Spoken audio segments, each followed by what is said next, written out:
नहमदु व नुसल्ली अला रसूलिहिल करीम अम्मा बाद फ़ौज़ु बिल्लाहि मिनश्शैतानिर रजीम बिस्मिल्लाहिर रहमानिर रहीम।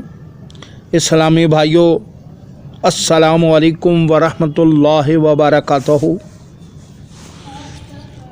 नाज़रीन व सामीन, मैं आपके सामने नबी पाक सल्लल्लाहु अलैहि वसल्लम की हदीस मुबारक बयान करने लगा हूँ। इसको आखिर तक लाजमी सुनिए और अपने ईमान को ताज़ा करें। एक आराबी अपनी आस्तीन में कुछ छपाए हुए बारगाह रसालत में हाज़िर होकर अर्ज़ गुज़ार हुआ, अगर आप सल्लल्लाहु अलैहि वसल्लम बता दें कि मेरी आस्तीन में क्या है तो मैं मान लूँगा कि आप सल्लल्लाहु अलैहि वसल्लम वाक़या अल्लाह अज़्ज़ व जल के सच्चे नबी हैं। सरकार सल्लल्लाहु अलैहि वसल्लम ने इरशाद फरमाया, तुम एक जंगल से गुज़र रहे थे तो तुमने एक दरख्त पर कबूतर का घोंसला देखा। उस घोंसले में कबूतर के 2 बच्चे थे।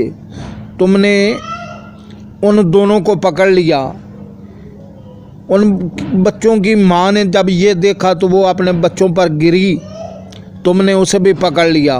तुम्हारी आस्तीन में इस वक्त वो कबूतरी और उसके दोनों बच्चे हैं।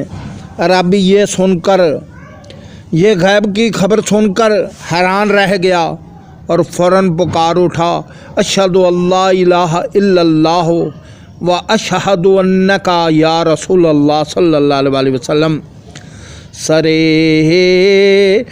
अरश पर है तेरी गुज़र, दिले फर्श पर है तेरी नज़र, मलकूत तो मुल्क में कोई शय नहीं, वो जो तुझ पे अया नहीं।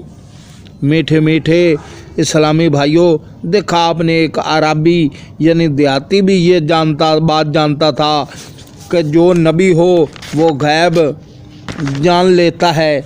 कुरान पाक की बेशुमार आयात मुबारक से सरकार मदीना सल्लल्लाहु अलैहि वसल्लम के इल्म गैब का सबूत मिलता है। यहाँ सिर्फ एक आयत करीमा पेश की जाती है, वमा हुवा अलल गैबि बिज़नीन, तर्जुमा कंजुल ईमान। और ये नबी सल्लल्लाहु अलैहि वसल्लम गैब बताने में बखील नहीं।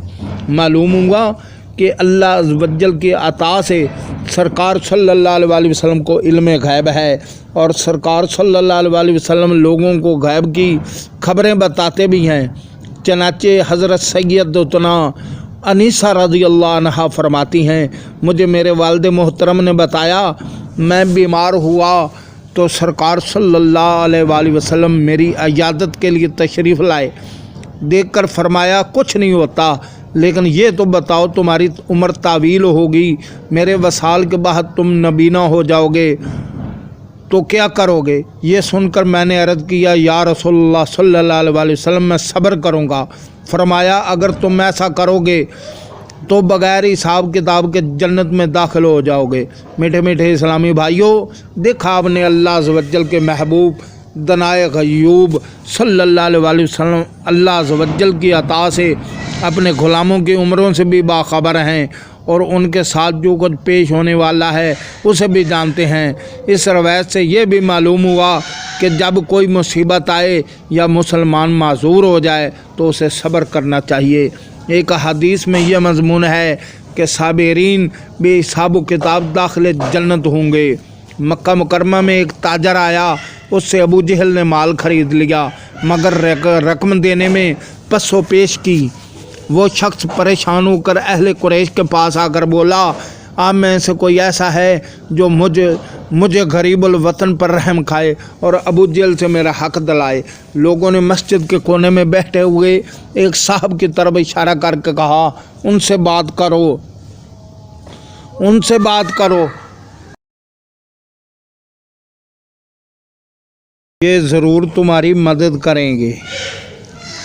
ان صاحب کے پاس بھیجنے کا منشا یہ تھا کہ اگر وہ صاحب ابو جہل کے پاس گئے تو وہ ان کی توہین کرے گا اور لوگ اس سے حظ اٹھائیں گے۔ مسافر نے ان صاحب کی خدمت میں حاضر ہو کر سارا احوال سنایا۔ وہ اٹھے اور ابو جہل کے دروازے پر تشریف لائے اور دستک دی۔ ابو جہل نے اندر سے پوچھا کون ہے؟ جواب ملا محمد صلی اللہ علیہ وسلم۔ ابو جہل دروازے سے باہر نکلا، اس کے چہرے پر ہوائیں اڑ رہی تھی۔ پوچھا کیسے آنا ہوگا؟ بے کسوں کے فریاد رس محمد صلی اللہ علیہ وسلم عربی نے ارشاد فرمایا اس کا حق کیوں نہیں دیتا؟ عرض کیا ابھی دیتا ہوں، یہ کہہ کر اندر گیا اور رقم لا کر مسافر کے حوالے کر دیا اور اندر چلا گیا۔ دیکھنے والوں نے بعد میں پوچھا ابو جہل تم نے بہت عجیب کام کیا۔ بولا بس کیا کہوں، جب محمد صلی اللہ علیہ وسلم عربی نے اپنا نام لیا تو ایک دم مجھ پر خوف طاری ہو گیا۔ جو ہی میں باہر آیا تو ایک دل ہلا دینے والا منظر میری آنکھوں کے سامنے تھا۔ کیا دیکھتا ہوں کہ ایک دیو پیکر بیل کھڑا ہے۔ اتنا خوفناک بیل میں نے کبھی نہیں دیکھا تھا۔ چپ چاپ بات مان لینے ہی میں مجھے عافیت نظر آئی، ورنہ وہ بیل مجھے ہڑپ کر جاتا۔ واللہ وہ سن لیں گے فریاد کو پہنچیں گے، اتنا بھی تو ہو کوئی جو آہ کرے دل سے۔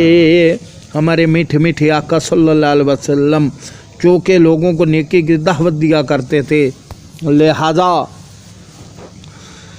لہذا کفار قریش آپ کے دشمن ہو گئے تھے اور آپ کو طرح طرح سے ایذائیں پہنچاتے تھے۔ ایک بار شہنشاہ صلی اللہ علیہ وسلم ابرار وادی حجون کی طرف تشریف لے گئے۔ موقع پا کر ایک دشمن ستمگر نظر ابن حارث آپ صلی اللہ علیہ وسلم کو شہید کرنے کے ارادے سے آگے بڑھا۔ جو ہی وہ سرکار صلی اللہ علیہ وسلم کے قریب پہنچا تو ایک دم خوف زدہ ہو کر پلٹا اور سر پر پاؤں رکھ کر شہر کی طرف بھاگ کھڑا ہوا۔ جب ابو جہل نے یہ حالت دیکھی تو ماجرا دریافت کیا، کہنے لگا میں نے آج با ارادہ قتل محمد عربی صلی اللہ علیہ وسلم کا پیچھا کیا تھا۔ جب میں قریب پہنچا تو کیا دیکھتا ہوں کہ منہ کھولے دانت کچکچاتے ہوئے شیر میری طرف بڑے چلے آ رہے ہیں، لہذا میں بھاگ کر آیا ہوں۔ اتنا عظیم الشان معجزہ سن کر بھی بد نصیب ابو جہل بولا یہ بھی محمد صلی اللہ علیہ وسلم کے جادو ہی کا کارنامہ ہے، معاذ اللہ عز و جل۔ اف رہے منکر یہ بڑا جوش تعصب آخر بیڑ میں ہاتھ سے کم بخت کے ایمان گیا۔ اسلامی بھائیوں، یہ تھی روایتیں جو میں نے آپ کے سامنے بیان کی۔ امید ہے اللہ رب العزت سے آپ ان کو سن کر خوب اسلام اپنے اندر اسلام کی تڑپ پیدا کریں گے اور اسلام کا بول بالا کریں گے اور اپنے ایمان کو تازہ کریں گے۔ وَمَا عَلَيْنَا إِلَّا الْبَلَاغُ الْمُبِينُ۔ السلام علیکم ورحمۃ اللہ وبرکاتہ۔